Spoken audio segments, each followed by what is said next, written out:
So hi friends, welcome to our channel. Friends, మనకి training అనేది ఇచ్చి పర్మనెంట్ జాబ్స్ని ప్రొవైడ్ చేసే విధంగా అసోసియేట్ ఉద్యోగాలకి సంబంధించి ఒక సూపర్ నోటిఫికేషన్ అనేది అధికారికంగా అయితే రిలీజ్ చేయడం జరిగింది. ఈ యొక్క పోస్ట్కి సెలెక్ట్ అయినటువంటి క్యాండిడేట్స్కి 59,000 వరకు కూడా మంత్లీ శాలరీ అనేది రావడం అనేది జరుగుతుంది. మన సొంత రాష్ట్రంలోనే జాబ్ పోస్టింగ్తో పాటు ఎగ్జామినేషన్ సెంటర్స్ అనేవి కూడా ఉన్నాయి కాబట్టి ఇంట్రెస్ట్ ఎలిజిబుల్ క్యాండిడేట్స్ డెఫినెట్గా ఈ యొక్క రిక్రూట్మెంట్కి అప్లై అయితే చేసుకోండి. ఈ విధంగా ఇక నోటిఫికేషన్కి సంబంధించి కంప్లీట్ డీటెయిల్స్ అన్నిటిని కూడా ఈ యొక్క వీడియోలో డిస్కస్ అయితే చేద్దాం. సో ఎవరు కూడా స్కిప్ అయితే చేయదు గైస్. ఫస్ట్ టైం మన ఛానల్ని విజిట్ చేస్తున్నట్లయితే కనుక సబ్స్క్రైబ్ అయితే చేసుకొని బెల్ ఐకాన్ కూడా యాక్టివేట్ చేసి పెట్టుకోండి. ఇంకా ఎవరైనా వీడియోని లైక్ చేయనట్లయితే కనుక డెఫినెట్గా వీడియోని లైక్ చేసి మీ ఫ్రెండ్స్ అండ్ ఫ్యామిలీ మెంబర్స్కి అయితే షేర్ చేయండి friends. Okay, let's start the video. First of all ఈ యొక్క పోస్టులకి సంబంధించి ఇంపార్టెంట్ డేట్స్ విషయానికి వచ్చినట్లయితే కనుక సో మనకి ఇవాళ నుంచి కూడా అప్లికేషన్ ప్రాసెస్ అనేది స్టార్ట్ కావడం అనేది జరిగింది. ఇక లాస్ట్ డేట్ విషయానికి వచ్చినట్లయితే కనుక November 30 వరకు కూడా ఈ యొక్క రిక్రూట్మెంట్కి ఆన్లైన్లో అప్లికేషన్స్ అనేవి సబ్మిట్ అయితే చేసుకోవాల్సి అయితే ఉంటుంది. సో ఇక పోస్టులకి సంబంధించి రిటర్న్ ఎగ్జామినేషన్ అనేది December 15th కండక్ట్ చేస్తాము అని చెప్పేసి ఇక్కడ మనకి టెంటేటివ్ డేట్ షెడ్యూల్ అనేది కూడా నోటిఫికేషన్లోనే క్లియర్గా మెన్షన్ చేయడం జరిగింది. సో ఇక నోటిఫికేషన్కి ఎవరెవరు అప్లై చేసుకోవచ్చు అని చూసుకున్నట్లయితే కనుక candidates of Indian nationality only అని చెప్పేసి ఇక్కడ మనకి నేషనాలిటీలోనే క్లియర్గా మెన్షన్ చేయడం జరిగింది. జస్ట్ మీరు ఇండియన్ సిటిజన్ అయితే సరిపోతుంది గైస్. మీరు ఏ స్టేట్కి చెందిన వాళ్ళైనా సరే ఈ యొక్క జాబ్స్కి మీరు అప్లై అయితే చేసుకోవచ్చు. ఆంధ్ర అయినా తెలంగాణ అయినా ఈ విధంగా మీరు ఏ స్టేట్కి చెందిన వాళ్ళైనా సరే both male and female candidates ఇద్దరు కూడా ఈ యొక్క జాబ్స్కి అప్లై అయితే చేసుకోవచ్చు. నెక్స్ట్ ఈ యొక్క పోస్ట్కి సంబంధించి అప్లికేషన్ ప్రాసెస్ విషయానికి వచ్చేట్లయితే కనుక ఓన్లీ ఆన్లైన్లోనే అప్లై చేసుకోవాల్సి అయితే ఉంటుంది. అప్లికేషన్ ఫీజుకి సంబంధించిన డీటెయిల్స్ కనుక చూసుకున్నట్లయితే కనుక SC ST క్యాండిడేట్స్ ఎవరైతే ఉంటారో ఈ యొక్క క్యాండిడేట్స్ వచ్చేసరికి 600 రూపీస్. సో రిమైనింగ్ కేటగిరీకి చెందినటువంటి జనరల్ OBC క్యాండిడేట్స్ అందరూ కూడా 700 రూపీస్ అప్లికేషన్ ఫీజు అనేటువంటి దాన్ని ఆన్లైన్లో పే చేయాల్సి అయితే ఉంటుంది. నెక్స్ట్ ఈ యొక్క పోస్టులకి సంబంధించి అప్లై చేసుకోవడానికి మీకు ఉండాల్సినటువంటి ఏజ్ లిమిట్ విషయానికి వచ్చినట్లయితే కనుక November 1st, 2024 నాటికి మీకు మినిమం ఏజ్ అనేది 18 ఇయర్స్ అయితే కంప్లీట్ అయి ఉండాలి. జనరల్ అభ్యర్థులందరూ కూడా 26 ఇయర్స్ వరకు కూడా అప్లై అయితే చేసుకోవచ్చు. OBC క్యాండిడేట్స్ అయినట్లయితే కనుక 29 ఇయర్స్ వరకు, SC ST క్యాండిడేట్స్ వచ్చేసరికి 31 ఇయర్స్ వరకు కూడా అప్లై చేసుకోవడానికి ఛాన్స్ అనేది కల్పిస్తూ ఉన్నారు. నెక్స్ట్ ఈ యొక్క పోస్టులకి సెలెక్ట్ అయినటువంటి క్యాండిడేట్స్కి మనకి పే స్కేల్ అనేది ఏ విధంగా ఉంటుంది అని చూసుకున్నట్లయితే కనుక సో మనకి బేసిక్ పేనే 24,000కి పైగానే మనకి శాలరీ అనేది రావడం అనేది జరుగుతుంది గైస్. సో ఇక బేసిక్ పేతో పాటు చాలా రకాల అడ్మిజిబుల్ అలవెన్సెస్ అనేవి కూడా మనకి పే చేయడం అనేది జరుగుతుంది.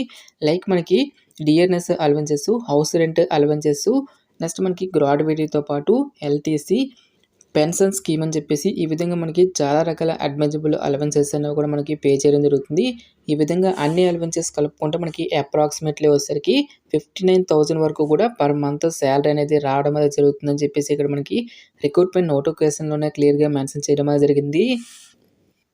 సో ఫస్ట్ ఆఫ్ ఆల్ ఈ యొక్క పోస్టులకి సెలెక్ట్ అయినటువంటి క్యాండిడేట్స్కి ఇనీషియల్గా మనకి ఇండక్షన్ ట్రైనింగ్ ప్రోగ్రామ్ అనేది ఉంటుంది.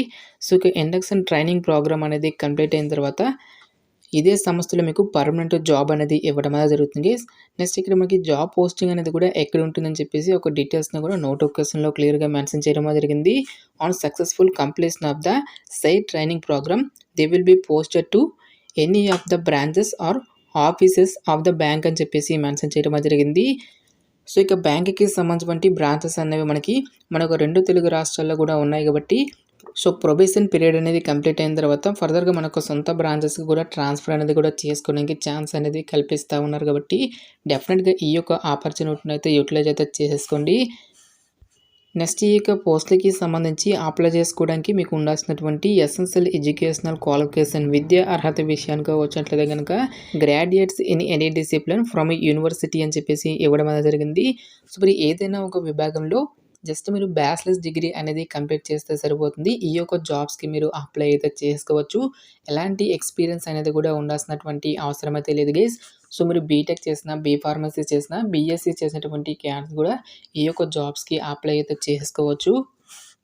సో, ఇక నోటిఫికేషన్ ద్వారా భర్తీ చేసినటువంటి ఈ యొక్క కస్టమర్ సర్వీస్ అసోసియేట్ ఉద్యోగాలకి సంబంధించి సెలక్షన్ ప్రాసెస్ అనేది ఏ విధంగా ఉంటుంది అని చూసుకున్నట్లయితే గనక, కేవలం మనకి ఒకే ఒక రిటన్ టెస్ట్ ద్వారా ఈ యొక్క వేకెన్సీస్‌కి సంబంధించి సెలక్షన్ అనేది కంప్లీట్ అయితే చేయడం జరుగుతుంది. సో, మనకి అదర్ బ్యాంక్స్ లాగా ప్రిలిమ్స్ గాని, మెయిన్స్ అంటూ కూడా ఏమి కూడా కండక్ట్ అయితే చేయరు గైస్. కేవలం మనకి ఒకే ఒక రిటన్ టెస్ట్ అనేది ఉంటుంది. సో, ఎవరైతే ఇక రిటన్ టెస్ట్‌ని క్లియర్ చేసినటువంటి క్యాండిడేట్స్‌కి ఫర్దర్‌గా మనకి మెడికల్ ఎగ్జామినేషన్ అనేది కండక్ట్ చేసేసి డాక్యుమెంట్ వెరిఫికేషన్ అనేది కూడా కంప్లీట్ చేసేసి ఈ యొక్క వేకెన్సీస్‌కి ఎంపికైతే చేయడం జరుగుతుంది. సో, ఇక్కడ మనకి రిటన్ టెస్ట్‌కి సంబంధించినటువంటి డీటెయిల్ టాపిక్స్ కనుక చూసుకున్నట్లయితే గనక రీజనింగ్ నుంచి మనకి 40 క్వెషన్స్ అనేవి అడగడం జరుగుతుంది. 40 మార్క్స్. నెక్స్ట్ ఇంగ్లీష్ లాంగ్వేజ్ నుంచి 40 క్వెషన్స్, కంప్యూటర్ నాలెడ్జ్ నుంచి 40 క్వెషన్స్, జనరల్ అవేర్‌నెస్ నుంచి 40 క్వెషన్స్, న్యూమెరికల్ ఎబిలిటీ నుంచి 40 క్వెషన్స్ అనేవి అడగడం అనేది జరుగుతుంది. ఈ విధంగా మనకి టోటల్‌గా 200 మార్క్స్‌కి అయితే ఈ యొక్క రిటన్ ఎగ్జామినేషన్ అనేది కండక్ట్ చేయడం జరుగుతుంది. 135 మినిట్స్ పాటు కూడా ఇక టోటల్ ఎగ్జామినేషన్ అనేది కండక్ట్ చేయడం జరుగుతుంది. ఈచ్ వన్ కరెక్ట్ ఆన్సర్‌కి మనకి 1 మార్క్ అనేది కేటాయిస్తారు. ప్రతి రాంగ్ ఆన్సర్‌కి కూడా మనకి 1/4 నెగెటివ్ మార్కింగ్ అనేది కూడా ఉంటుంది. సో, 4 మిస్టేక్స్‌కి 1 మార్క్ అనేది డిడక్ట్ చేయడం జరుగుతుంది అని చెప్పేసి ఇక్కడ మనకి జాబ్ డీటెయిల్స్‌లోనే క్లియర్‌గా మెన్షన్ చేయడం జరిగింది. నెక్స్ట్ ఎగ్జామినేషన్ లాంగ్వేజ్ విషయానికి వచ్చినట్లయితే గనక ఓన్లీ ఇంగ్లీష్ లాంగ్వేజ్‌లోనే ఈ యొక్క పోస్ట్‌లకి సంబంధించినటువంటి క్వెషన్స్ అనేవి రావడం అనేది జరుగుతుంది. నెక్స్ట్ ఎగ్జామినేషన్ సెంటర్స్‌కి సంబంధించినటువంటి డీటెయిల్స్ గనుక చూసుకున్నట్లయితే గనక 2 రాష్ట్రాల తెలుగు అభ్యర్థులకు కూడా హైదరాబాద్ లొకేషన్‌కి అయితే ఇవ్వడం జరిగింది. సో, ఇక పర్టిక్యులర్ లొకేషన్‌కి అయితే వెళ్ళి ఈ యొక్క పోస్ట్‌లకి సంబంధించి రిటన్ ఎగ్జామినేషన్‌కి అటెండ్ అయితే అవ్వాల్సి అయితే ఉంటుంది. సో, ఎవరైతే ఇక రిటన్ ఎగ్జామినేషన్‌ని క్లియర్ చేసినటువంటి క్యాండిడేట్స్‌కి ఫర్దర్‌గా మనకి మెడికల్ ఎగ్జామినేషన్‌తో పాటు డాక్యుమెంట్ వెరిఫికేషన్ అనేది కంప్లీట్ చేసేసి ఈ యొక్క వేకెన్సీస్‌కి ఎంపికైతే చేయడం జరుగుతుంది. గాయ్స్ మనకి ఈ యొక్క నోటిఫికేషన్ అనేది ప్రముఖ ప్రైవేట్ సెక్టార్ బ్యాంక్ అయినటువంటి కర్ణాటక బ్యాంక్ లిమిటెడ్ నుంచి అఫీషియల్‌గా రిలీజ్ అయినటువంటి యొక్క కస్టమర్ సర్వీస్ అసోసియేట్ ఉద్యోగాలకి సంబంధించినటువంటి job notification details. Interest eligible candidates డెఫినెట్‌గా ఈ యొక్క రిక్రూట్మెంట్‌కి అప్లై అయితే చేసుకోండి. సో, ఇక పోస్ట్‌లకి సెలెక్ట్ అయినటువంటి క్యాండిడేట్స్‌కి ఇనీషియల్‌గా పోస్టింగ్ అనేది మనకి అదర్ స్టేట్స్‌లో వచ్చినప్పటికీ కూడా ఫర్దర్‌గా మనకు సొంత రాష్ట్రాలకి ట్రాన్స్‌ఫర్ చేసుకునేటువంటి ఛాన్స్ అనేది కూడా కల్పిస్తా ఉన్నారు కాబట్టి డెఫినెట్‌గా ఈ యొక్క ఆపర్చునిటీని అయితే యుటిలైజ్ అయితే చేసుకోండి. సో, ఇక నోటిఫికేషన్‌కి సంబంధించినటువంటి లింక్స్ అన్నిటిని కూడా వీడియో డిస్క్రిప్షన్‌లోను, కామెంట్ సెక్షన్‌లో అయితే ప్రొవైడ్ అయితే చేస్తాను గైస్. ఇంకా ఈ నోటిఫికేషన్‌కి సంబంధించి మీకు ఎటువంటి డౌట్స్ వచ్చినా సరే నాకు కామెంట్ సెక్షన్‌లో కామెంట్ అయితే చేయండి. ఇటువంటి మరిన్ని జాబ్ అప్డేట్స్ కోసం మన ఛానల్‌ని సబ్స్క్రైబ్ చేసుకొని బెల్ ఐకాన్ కూడా యాక్టివేట్ చేసి పెట్టుకోండి. సో, ఇది ఫ్రెండ్స్ ఇవాల్టి వీడియో. రేపు మరొక మంచి జాబ్ అప్డేట్‌తో మళ్ళీ మీ ముందుకు రావడం అనేది జరుగుతుంది. Thanks for watching. Have a nice day.